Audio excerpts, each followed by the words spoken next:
Did your mother order the attack on Sebastian's family? She did. You know Mother, Sebastian. She was always jealous of your parents. The demon twisted that until it was all she could think of. She was determined to seize Starkhaven for herself. Was your mother a mage? How did she find this demon? We've never had magic in our line. Perhaps that made Mother too confident. She thought she could deal with the demon and not fall prey to it. Those ruins there were unearthed when we expanded the house. Mother found the demon inside. I think she had signed her bargain before we even knew. Don't blame your mother. The Desire Demon made this happen. I doubt many people will be so forgiving. If it takes every last coin my family owns, I will make reparations to everyone we've wronged. Starting with you, Sebastian. We weren't the only ones vying for Starkhaven. If you face more opposition, you have my support. It will not make up for what happened. No, that's true. I'll tell you when I need you.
What was in that box, Ravani? Which box? I've opened so many. Well, those two, but later. Right now, that Kunari relic. I'll make you a deal. I'll tell you what was in that box if you tell me how Bianca got her name. Fine. Forget I asked. Evil woman.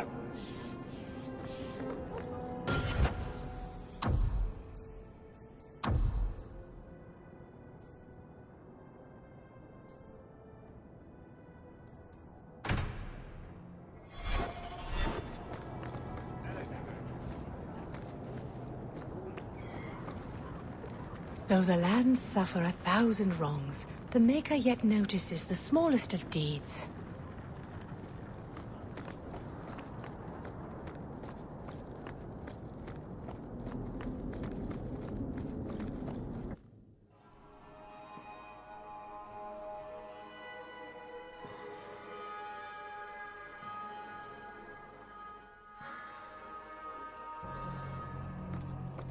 We're here to serve the Makers. So, choir boy, this usurper of yours is, 20 feet tall? Not even close, no. But he has claws for hands, right? Fingers. Perfectly normal ones. If a little fat, perhaps. He eats babies, though, and farts fire. You're not serious, I hope. You can't even pretend to be interesting, can you?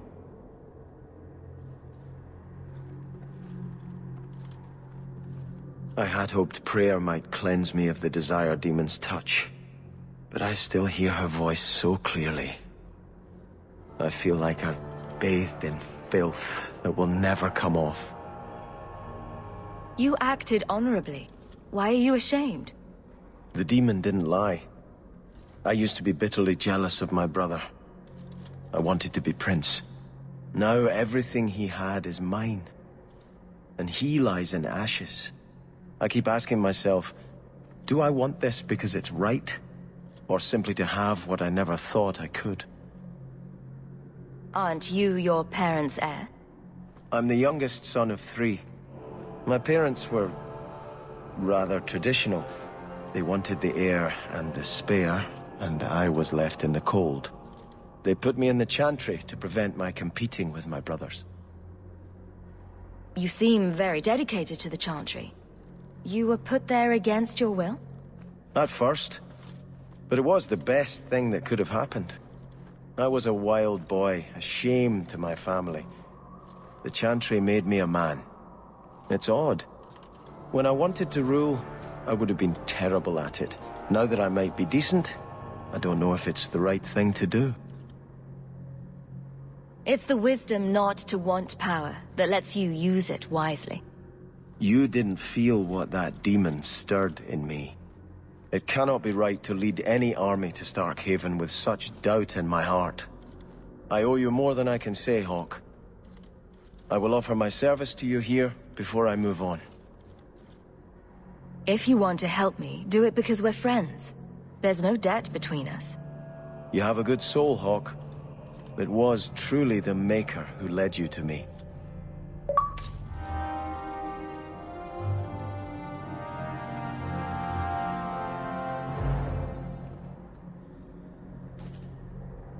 I think this is yours. My grandfather's bow, but where did you get it? One of the Flint Company men did some looting. I figured I'd return the favor. Thank you. It's hard to mourn the loss of a thing while my family lies dead. But I did think of it. What's the story behind that bow? As the youngest son, it was my place to lead Starkhaven's militia. But I never had a talent for swordplay. Too much getting hit. My grandfather said the bow is the wise man's weapon. You can defend your city without opening its gates. Grandfather said the day I could pull the string on his bow, it would be mine. Then why didn't you have it with you? I was 13 when my grandfather made me that promise. I would rise at dawn to practice my shots until I could hit the eye slit of a helmet from the top of the ramparts. But my parents pledged me to the chantry before I could show him. Were you and your grandfather close? He was a man of the world, Prince of Starkhaven. But he had the most unshakable faith in the Maker. When my parents threatened to pledge me to the chantry, he told me he'd gladly trade his title for a life of contemplation. The Maker ordained a place for each of us, I remember him saying. We have only to serve. I'm sorry I never got a chance to meet them. To save them. I know. You're a true friend, Hawk. You brought me this to remember and honor them. But if I could bring back our lowest servant by snapping it in half, I'd do it without regrets.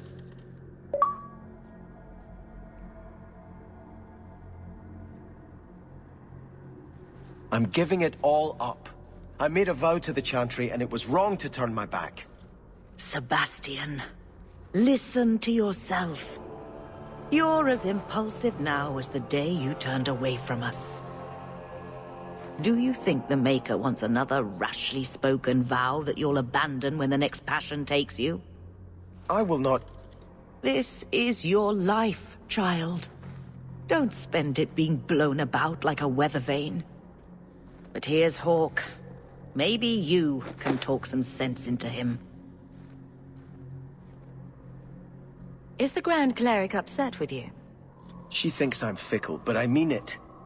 It was wrong for me to break my oath to the Chantry. I've turned against the Maker. And for what? Why would I want to rule Starkhaven and deal with jackals like Lady Harriman for the rest of my life? Do you see yourself as a prince? Or a priest? That's exactly the question I've been praying for guidance about. When I think of going to Starkhaven, calling on allies like Flora Harriman and all the corrupt, scheming nobles. My throat swells shut in horror. When I think about staying, I'm at peace. If you give it up, what then? I suppose I must convince Elthina my commitment is sincere. Then I will remain here, to represent the Maker's interests as she thinks best. You should ask what's best for your people, not just for you.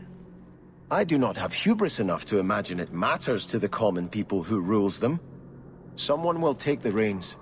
The fields will be planted, the crops gathered. No one will notice that a Vale lives and isn't there, and I can devote my life to the Maker's will on Thedas.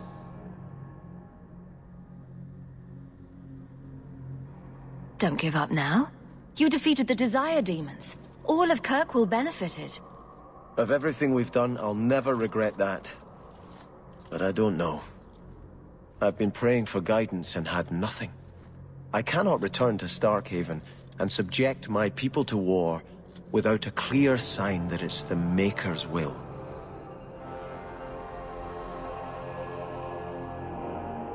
I think Grandfather is smiling now, seeing me holding his bow.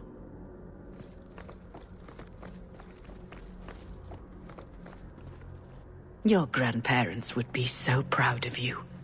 When I was a girl, the Amels were one of our most prominent families. I'm glad to have one of their line in the estate again. How can I help you? What is the Chantry's stance on the Kunari presence here? Would it help anything for us to get involved?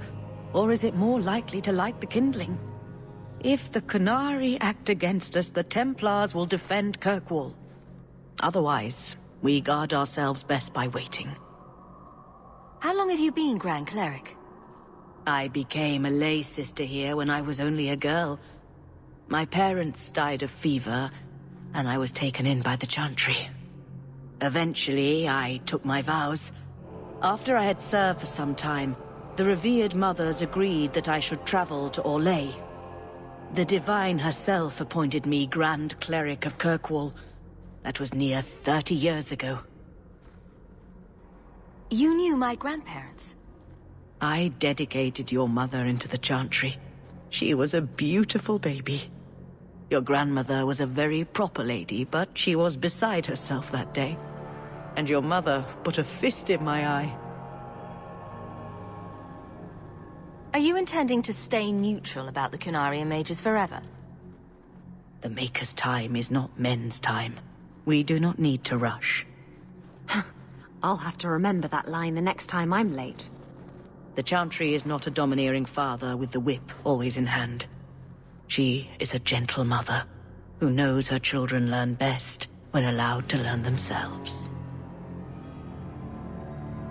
A demon behind the attack on Sebastian's family. Truly, whatever has happened in Kirkwall has slipped the veil. I must pray to Braste for guidance.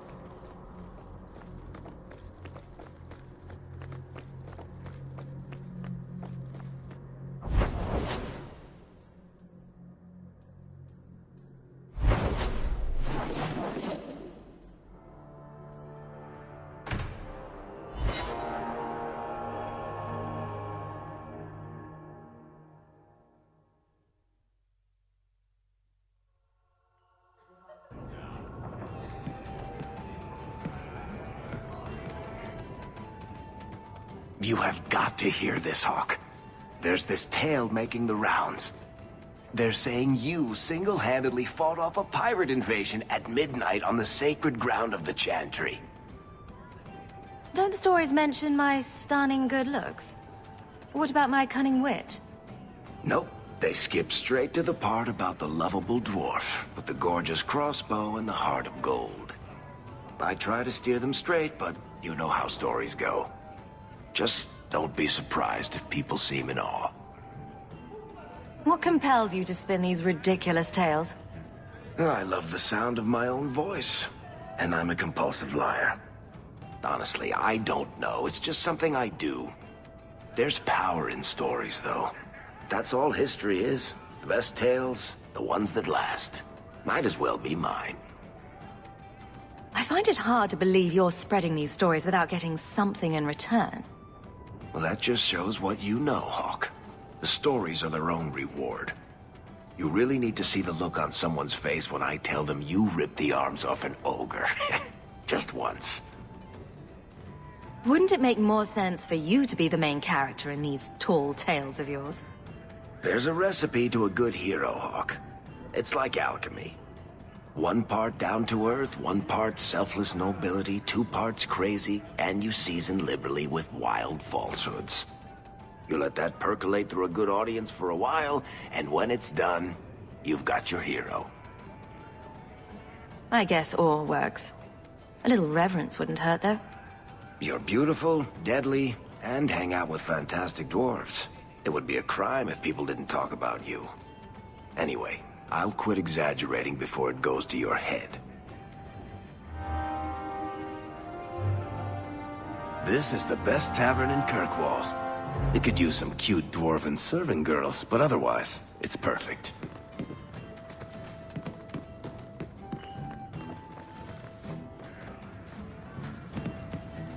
I used to be like you, you know. You used to be a woman? No. That explains a lot. My family put me in the chantry because I was giving them a bad name. It was the best thing that ever happened to me. I found peace. I found a purpose. Before I came here, I used to be out to all hours, drinking, whoring. I didn't believe in anything except my own pleasure. Why couldn't I have met you then?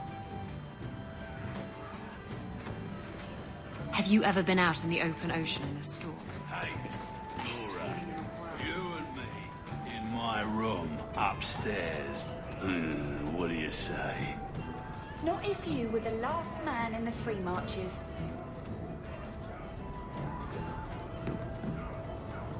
I'm distantly related to Viscount Dumas. My aunt's second husband's fourth, eldest daughter. No. Once cleaned the Viscount's Mate. privy. Yes? Face it, you don't pay me enough to stay sober at work.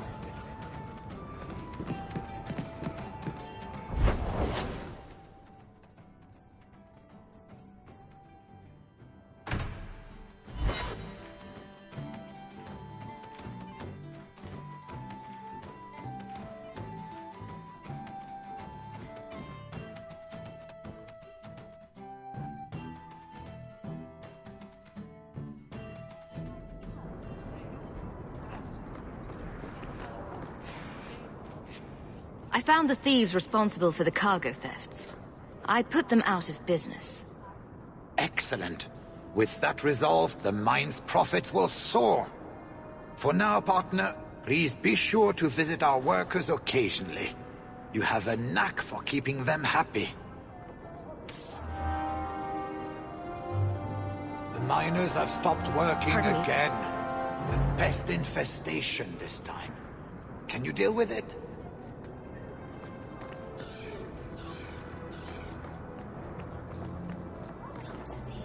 I'll take you to places you've never been. Isabella, are you talking to Bianca? I think she deserves to feel a woman's touch on her trigger, don't you? Bianca responds to my touch. She'd never give it up for you. That's what they always say, and I always prove them wrong. Stop it. You're confusing her. And me. Sorry, Mother, but I've got to look after my needs first.